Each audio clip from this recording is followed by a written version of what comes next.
हरे कृष्णा। अभी हमारी ये नोमैड वीजा की सीरीज चल रही है, माल्टा नोमैड रेजिडेंस परमिट की सीरीज है। तो इसके अंदर हमने अपने पहले एक वीडियो में आपको समझाया था कि नोमैड वीजा होता क्या है, उसका मतलब क्या है।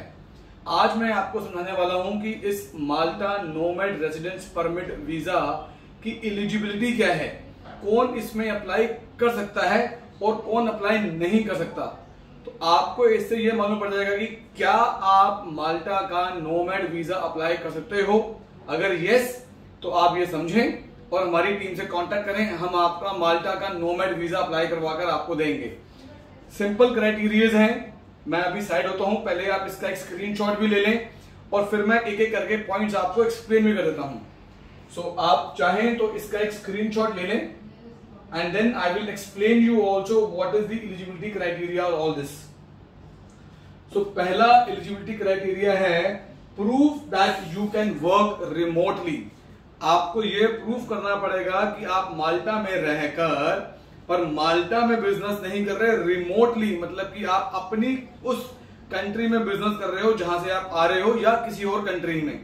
जैसे अगर मैंने अपना एग्जांपल लिया था कि मैं माल्टा में रह रहा हूं पर बिजनेस रिमोटली इंटरनेट के थ्रू, टेलीकम्युनिकेशन के थ्रू, सोशल मीडिया के थ्रू, ऑनलाइन मीडिया के थ्रू मैं अपना बिजनेस इंडिया में कर रहा हूं पर रहता माल्टा में ही हूं। तो पहले हमें यह प्रूफ करना पड़ेगा कि हाँ हम लोग अपना बिजनेस रिमोटली कर सकते हैं, दैट इज वन। उसके लिए हमारा एक मोटिवेशन लेटर बोलते हैं या उसको एसओपी बोलते हैं, वो बनाना पड़ता है हमें। Criteria one. क्राइटेरिया टू कि अगर आप रिमोटली कर सकते हैं तो रिमोटली के अंदर ज्यादातर दो कैटेगरीज होती हैं, एक व्यक्ति जो जॉब कर रहा है, एक जो बिजनेस कर रहा है। पर इन्होंने थोड़ा स्मार्टली काम करा है, इन्होंने एक कैटेगरी और ऐड करी हुई है क्योंकि कुछ ऐसे बहुत सारे बिजनेसेस हैं जिसमें लोगों ने अपनी कंपनी को रजिस्टर नहीं करवाया हुआ और वो जॉब भी नहीं कर रहे। तो वो लोग कौन होते हैं? That is called a freelancer. तो यहां पर तीन कैटेगरी आती है कि जो जॉब कर रहा है वो भी अप्लाई कर सकता है, जो बिजनेस कर रहे हैं वो भी अप्लाई कर सकते हैं, जो फ्रीलांसर हैं वो भी अप्लाई कर सकते हैं। पर आपको करना क्या पड़ेगा?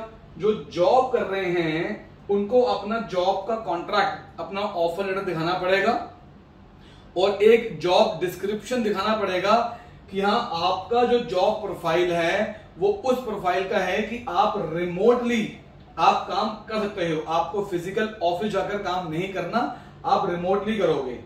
सेकंड कैटेगरी आती है बिजनेसमैन की।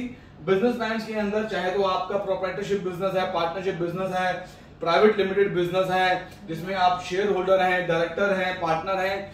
पर अगेन आपको अपने बिजनेस प्रोफाइल को भी समझाना पड़ेगा कि मेरा जो बिजनेस प्रोफाइल है वो उस हिसाब का है कि मैं रिमोटली काम कर सकता हूं, तो भी आप एलिजिबल हो जाते हैं माल्टा नोमैड वीजा के लिए। थर्ड कैटेगरी, ना तो बिजनेस रजिस्टर्ड करा हुआ है ना नौकरी करते हैं। Third category comes under freelancers. Freelancers के पास एक ऐसा कॉन्ट्रैक्ट दिखाना पड़ेगा उन्हें कि उनके जो क्लाइंट्स हैं, जैसे एग्जांपल अगर इंडिया की बात बोलूं तो इंडिया में उनके जो क्लाइंट्स हैं उनके पास उनके साथ उनका एक एग्रीमेंट हो रखा है जिस पर वो उनको ऑनलाइन कंसल्टेशन दे रहे हैं। एग्जांपल एस्ट्रोलॉजर्स होते हैं, ट्यूटर्स होते हैं, कंसल्टेशंस होती हैं, काउंसलिंग्स होती हैं, करियर काउंसलिंग्स होती हैं, बहुत सारी ऐसी चीजें हैं जिसके अंदर आप रिमोटली एज अ फ्रीलांसर काम कर सकते हैं। पर आपको अपने कुछ कॉन्ट्रैक्ट्स दिखाने पड़ेंगे अपने क्लाइंट्स के साथ कि हाँ आप इनको कंसल्टेशन देते हैं, इनको फ्रीलांसिंग सर्विस देते हैं पर रिमोटली दे रहे हैं, तो वो प्रूफ आपको देना पड़ेगा। So you have to show some client contracts also. So ये बड़ा इंपॉर्टेंट है कि बिजनेस रिमोटली होना चाहिए।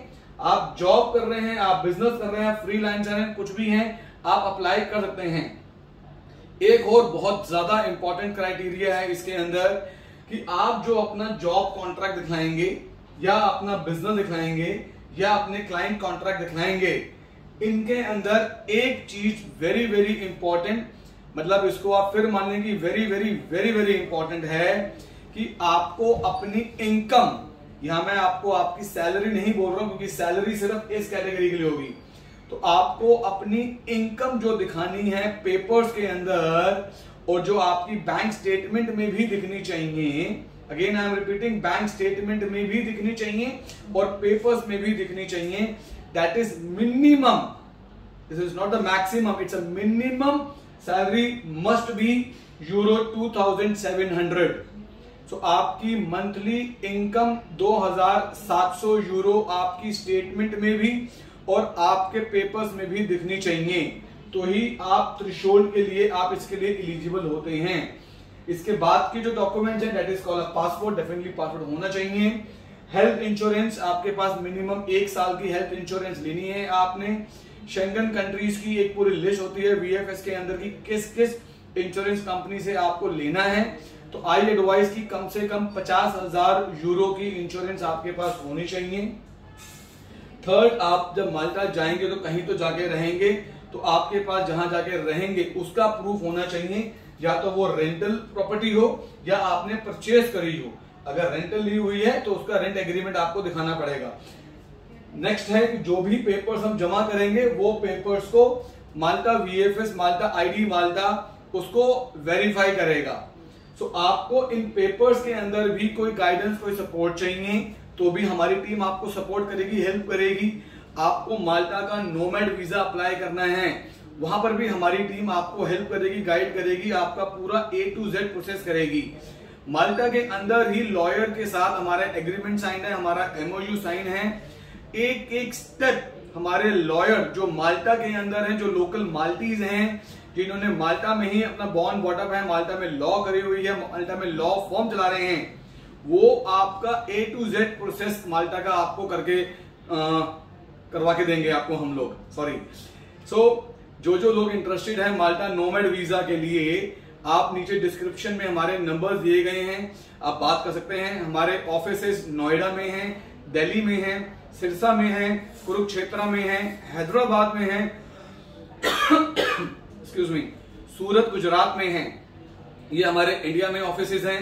ओवरसीज ऑफिसेस हमारे दुबई में हैं, क्रोएशिया में हैं और माल्टा में हमारा खुद का अपने ऑफिसेस हैं। So this is the presence of Vimars in India and overseas. मैं Aman Shukla, I am the CEO of the company.